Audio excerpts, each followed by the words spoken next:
আমি যে পালনাম উৎসৱভাৱে যে পালন কৰিছোঁ এইটো মই মুখ্যমন্ত্ৰীলৈকে প্ৰেৰণ কৰিব খুজিছোঁ যাতে ভৱিষ্যত দিনত মুখ্যমন্ত্ৰীয়ে যাতে হিমন্ত বিশ্ব শৰ্মা ডাঙৰীয়া সি যাতে অনুভৱ কৰে লোৱাৰ আসামত এনেকুৱা এখন ঠাই আছে যে কদমতলা পাটগ্ৰাম বুলি কয়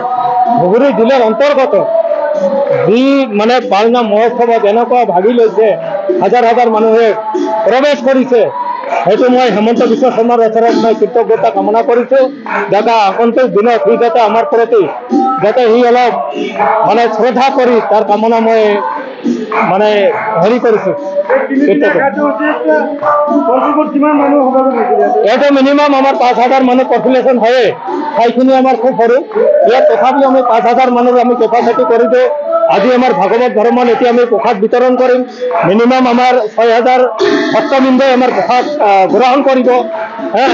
এইটো আপোনালোকে খাব পাৰিব আৰু 1 ঘণ্টামান পিছত আমাৰ এতিয়া ভাগৱত পাঠ চলি আছে নাম প্ৰসংগ চলি আছে নামঘৰ ভাগিত আমি নথৈ আনন্দিত আমি আৰু হিমন্ত বিশ্ব শৰ্মা ডাঙৰীয়াক আমি সেইটো অনুৰোধ জনাইছোঁ সি যাতে অনুভৱ কৰে যে আজি ধুবুৰী জিলাখন যাতে সি ভালকৈ চায় যে ধুবুৰী জিলা নামনি অসমতো এনেকুৱা এখন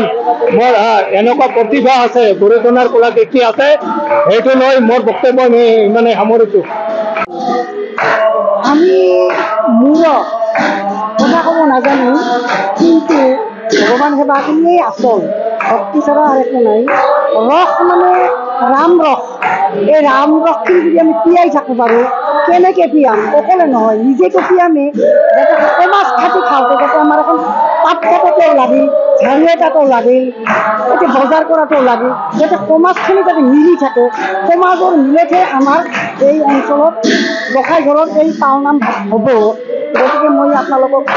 মোৰ আমাৰ যি ৰাজ্যবাসীক মই ধন্যবাদ দিম ভগৱানক প্ৰাৰ্থনা কৰোঁ ঈশ্বৰে যেন তাহাঁতক সুমতি দিয়ে আমাকো সুমতি দিয়ে আমি যাতে আহি এটা চাকি বন্তি ধৰিব পাৰোঁ এইখিনিয়ে ভগৱানক প্ৰাৰ্থনা কৰোঁ আৰু বছৰে বছৰে যাতে এনেকৈ হৈ থাকে সেৱা ধৰি যিকোনো খবৰৰ বাবে যোগাযোগ কৰক 7099017330 লগতে 7099017110 নম্বৰত।